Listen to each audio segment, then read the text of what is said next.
Break બાદ સમાચારોમાં સ્વાગત છે। આગળ વાત કરીશું।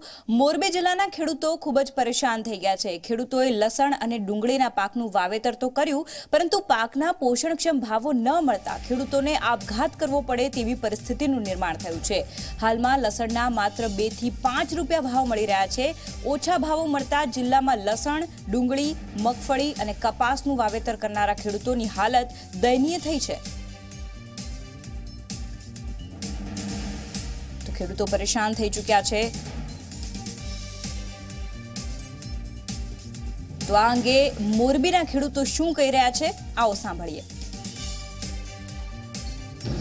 ગુજરાતની અંદર ખેડૂતો દ્વારા લોહી પાણી એક કરીને જુદી જુદી જણસને લેવામાં આવી રહી છે। જેમાં જો વાત કરીએ તો લસણ ડુંગળીના સાવ ભાવ મળતા નથી, જેના કારણે મોટાભાગના ખેડૂતોને પોતાના કરેલા ખર્ચા જેટલી પણ આવક થતી નથી। આવી જ પરિસ્થિતિ કંઈક મગફળી અને કપાસમાં પણ ઘણી વખત જોવા મળે છે। તો આપણે અત્યારે મોરબી જિલ્લાના ખેડૂતો સાથે છીએ અને તે લોકોની પરિસ્થિતિ કેવી છે અને તે શું કહેવા માંગે છે આપણે એમની પાસેથી જાણશું। અત્યારની જે પરિસ્થિતિ છે, ખેડૂતોની આવક ડબલ કરવાની વાતો કરે છે, શું કહેશો અત્યારે? હવે જો સરકાર એમ કહેતી હોય કે લસણ, ડુંગળી, મગફળી, કપાસ, જીરું, રાયડો, મેથી, ધાણા કોઈ પણ વસ્તુ વાવો, અહીંયાથી જેનું માર્કેટ રાજકોટ યાદ ટપેડી જાવ તો ભલે, હાપા જાવ તો ભલે, હાપા લસણનું મોટું માર્કેટ ગણાય। જો હાપા લઈને જાઓ તો અહીંયાથી ગાડી ભાડે બાંધી હોય તો એના ભાડાના પૈસા થાય। લસણ તો તમારું ગયું તો એની મજૂરી, ખાતર, બિયારણ, દવા, તો આ બધું ક્યાંથી કાઢવાનું? ભાવ મળે તો ભાવ તો ડબલ થાય એવું તો કંઈક આપો। અને જીરું વાવો તો જીરુંની અંદર હુકારો આવે, કાળીઓ આવે, ઓલો આવે, ફલાણો આવે, ઢીકડો આવે, તો ખેડૂતને કરવાનું શું છે અત્યારે? રાઈ વાવો તો રોજડા ખાઈ જાય। સરકાર કે અમે જાયટકો આપો, હવે જાયટકો આપો તો બેટરી ચોરી જાય। હવે કરવાનું શું આમાં? લસણ ડુંગળી અંદાજિત મણના 800 થી 1000 રૂપિયા મળે તો જ ખેડૂતને પોસાય। આ નીચામાં નીચા ભાવ ખેડૂત પાસેથી 200 નું લઈ લે છે અને એ જ 1200 રૂપિયાનું વેચે છે। એ આ સરકારને ખબર જ છે। અને આપણા સાહેબ, ભાઈઓ, બહેનો, મિત્રો 2013માં વાતો કરીને કે ખેડૂતની બમણી આવક કરી દેવી છે। હવે બમણી શું, મરવા આવ્યા ખેડૂત। જે રીતે ભાઈ અત્યારે વાત કરે છે કે મરવા આવ્યા, તમે તો તમારા ખેતરમાં લસણ વાવ્યું હતું ને લસણ વેચવાઈ ગયા હતા, કેવા ભાવ મળે છે ને કેવા મળવા જોઈએ, શું કહેશો? લસણના 25 રૂપિયા કિલો તૈયાર થાય છે, ખેડૂતને પડતર પડે। એટલે 50 રૂપિયાની આજુબાજુ લસણના ભાવ મળે ને તો જ ખેડૂતને પડવરે એમ છે। બાકી તો ખેડૂત આત્મહત્યા કરે અને કરતોય રહેવાનો છે। અને ખાતરના અને દવાના અને બધાના ભાવ વધતા જાય છે। આમાં ખેડૂત બિચારો શું કરે? જે રીતે આપણે આ ખેડૂતો સાથે વાત કરી, બીજા પણ ખેડૂતો છે જે આ ભાઈ વાત કરે છે અત્યારે કે ખેડૂતોને પૂરતું વળતર નથી મળતું, એના ભાડા જેટલા પૈસા નથી છૂટતા, શું કહેશો તમે? સાચી વાત છે। આ 4 વર્ષથી અમારે જે ખેતીનું કામ ચાલુ જ છે, કોઈ ભાવ કોઈ પણ ઉત્પાદન કરો તો એમાં ભાવ નથી। 4 વર્ષની અંદર 10 લાખની નુકસાની મેં ખાધી છે। તમે કહો છો કે નુકસાની તમે ખાધી છે, તો ખેતી સિવાય બીજો વિકલ્પ ખરો તમારી આવક માટે, તમે શું કહેશો? શું આવક થાય? ખેતર વેચી તો થાય, બાકી તો કોઈ રસ્તો નથી ને કામ મરવું પડે।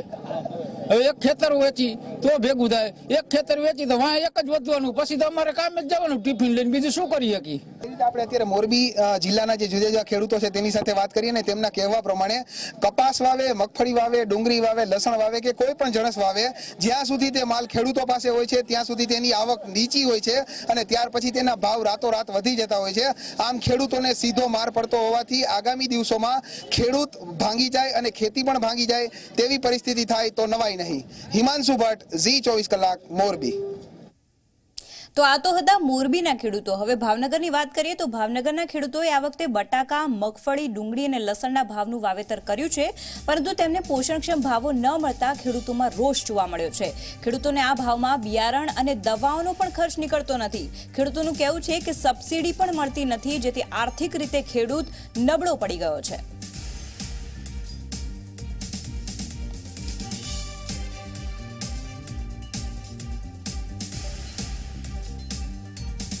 તો સંવાદદાતા નીતિન ગોહિલ ભાવનગરના ખેડૂતો સાથે વાતચીત કરી છે। શું કહ્યું ખેડૂતોએ, આવો સાંભળીએ। ગરીબોની કસ્તુરી કહી શકાય કે ડંખ મારતી ડુંગળી સમગ્ર ગુજરાતમાં જ્યારે ભાવનગરના બીજા નંબરનું હબ કહી શકાય ડુંગળીના ઉત્પાદન માટેનું, ત્યારે આજે આ ડુંગળીએ ખેડૂતોને રોડાવ્યા છે તેવો વારો આવ્યો છે। વાત કરીએ ભાવનગર જિલ્લાના ખેડૂતો સાથે, શું છે તેમની સમસ્યા, વાત કરીશું ખેડૂતને કેવા કેવા પ્રશ્નો નડી રહ્યા છે. ખાસ કરીને વાત કરીશું જ્યારે પોષણક્ષમ ભાવ ડુંગળીના નથી મળતા અને ડુંગળીની આવક છે તે મોટા પ્રમાણમાં છે. શું કેવું છે આપનું? અહીંયા ભાવ કસ્તુરીના છે નહીં. 2 વર્ષથી અમારી સબસિડી બાકી છે 50 રૂપિયા એક ભાવનગર જિલ્લાના જે એની વાયા 2 વર્ષથી છે. સરકારે કાંઈ આમું નથી જોયું અને કાંઈ આવ્યું નથી. અત્યારે મોળના ભાવમાં છે ખેતરને અત્યારે 1300-1400 રૂપિયા ડીએપીના થઈ ગયા છે, મજૂરી 200 રૂપિયા થઈ ગઈ છે. તો અમારી માટે શું કરવાનું એમ? તો અમારે રાતાપાણી રોવાનો અમારો વારો છે અત્યારે ખેડૂતનો. અત્યારે સિંગુલે નવી રીતે વારા નથી આવતા. ન્યાય તેમાં તકલીફ પડે છે, ઉતારા નથી. કહીએ કે ગ્રામ સેવકો બધા એમ કે ખેડૂતને હેરાન કરે છે. તો અમારી માટે શું કરવાનું અમારે એમ? જે ચોક્કસ યાર્ડના પ્રમુખ તરીકે તમારી જવાબદારી છે, માર્કેટિંગ યાર્ડ વેપારી એસોસિએશનના પ્રમુખ તરીકે તમારા દ્વારા કેવા પ્રયાસો હાથ ધરવામાં આવ્યા છે અને જે ખેડૂતોના ગેટ પાસને લઈ અને સબસિડીને લઈને જે સમસ્યાઓ છે તે અંગે શું કાર્યવાહી હાથ ધરવામાં? ખાસ કરીને 2 વર્ષ પહેલાં સરકાર દ્વારા ખેડૂતોને મદદરૂપ થવા માટે જે સહાયની જાહેરાત કરવામાં આવી હતી ત્યારથી જે પ્રશ્ન મુખ્ય હતો એ ગેટ પાસનો છે. આપણું ભાવનગર યાર્ડ છે, હાઈવે રોડ ઉપર આવેલું યાર્ડ છે અને જે તે સમયના હિસાબે ગેટ પાસ ખેડૂતોને ઇસ્યુ થઈ શક્યા નથી. એની હિસાબે શરૂઆતથી જ સરકારશ્રીનું ધ્યાન દોર્યું હતું અને હમણાં 25 તારીખે આપણા મુખ્યમંત્રી વિજયભાઈ રૂપાણી, નાયબ મુખ્યમંત્રી નીતિનભાઈ, જીતુભાઈ વાઘાણી અને જિલ્લા ભાજપ પ્રમુખ દરેકને આ વિષય ધ્યાન ઉપર મૂક્યો છે કે ખેડૂતોની અંદર આ વિષય ખૂબ અસંતોષ છે અને ખાસ કરીને ભાવનગર, તળાજા અને પાલતાણા આ તાલુકાના માર્કેટિંગ યાર્ડોની અંદર જે ખેડૂતોએ વેચાણ કર્યું છે એની સહાય અટકીને ઊભી છે. મહુવાની અંદર જે માલ વેચાણો છે એને મળી ગઈ છે. તો ખેડૂતોની પણ એક માંગણી એવી વારંવાર અમારા સુધી આવે છે કે ભાઈ આની અંદર સરકારે કંઈક કરવું જોઈએ. એટલે આ 25 તારીખે મેં મુખ્યમંત્રીશ્રીને પણ પત્ર લખી આ વિશેની જાણ કરી છે કે આ સહાય વહેલામાં વહેલી તકે ખેડૂતોને મળવી જોઈએ અને એની સામે અત્યારે જે ખેડૂતોના માલ વેચાઈ રહ્યા છે એ પણ ખૂબ નીચા ભાવે વેચાય છે.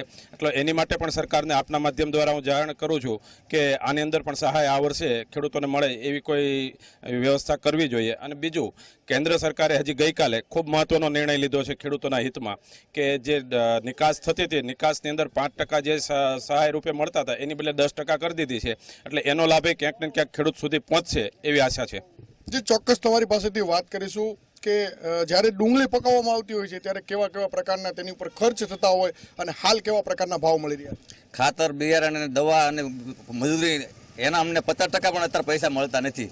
અને ખાસ તો મારે સબસિડી વિશે જ કહેવું પડે છે કે મહુવાને મળે તો ભાવનગરને કેમ? ભાવનગર કઈ પાકિસ્તાનમાં આવ્યું છે? ભાવનગરના ખેડૂતને કેમ અન્યાય કર્યો છે? મારે એ જ કહેવું છે, બીજું કાંઈ કહેવું જ નથી. કાકા, ચોક્કસ સરકાર તરફથી એવું નિવેદન આપવામાં આવ્યું છે કંઈક ને કંઈક કે જે ગેટ પાસને અને જે સહાયના ઇસ્યુ છે તે થોડા સમયમાં એને મતલબ રિઝોલ્વ કરવામાં આવશે. શું કેવું છે આપનું? ડુંગળીનો હિસાબ હું કાંઈ ના, ડુંગળીનું મજૂરી કાંઈ મળતી નથી, આમાં શું કરવું બોલો? બરોબર નહીં આપણે જે ચોક્કસ કહી શકાય કે ખેડૂતો છે તે પોતે એક પણ એ વાત પણ કરી રહ્યા છે કે જિલ્લામાં અન્ય જગ્યાએ અન્ય તાલુકાઓમાં જે સહાય છે તે મળી રહી છે ત્યારે ભાવનગર જિલ્લાને સહાય નથી મળતી અને ખેડૂતોને અત્યારે હાલ છે રાતાપાણીએ રોવાનો આવ્યો છે ડુંગળીના પોષણક્ષમ ભાવ નહીં મળવાને કારણે. ત્યારે તે જોવું રહ્યું આવનારા સમયમાં કે સરકાર દ્વારા કેવા ચોક્કસ પગલાં લઈ અને આ જે પ્રશ્ન છે તે હલ કરવામાં આવે. ભૌમિક સિદ્ધપુરા સાથે નીતિન ગોહિલ, ભાવનગર, ઝી મીડિયા. તો ડુંગળી અને લસણના પોષણક્ષમ ભાવ ખેડૂતોને ન મળતા ખેડૂતોની હાલત ખરેખર દયનીય છે. ત્યારે જોવાનું એ રહેશે કે આગામી સમયમાં સરકાર તરફથી કયા પ્રકારની તેમને સહાય કરવામાં આવશે. વિશેષ રજૂઆતમાં હાલ બસ આટલું જ. વધુ સમાચાર માટે જોતા રહો ઝી 24 કલાક.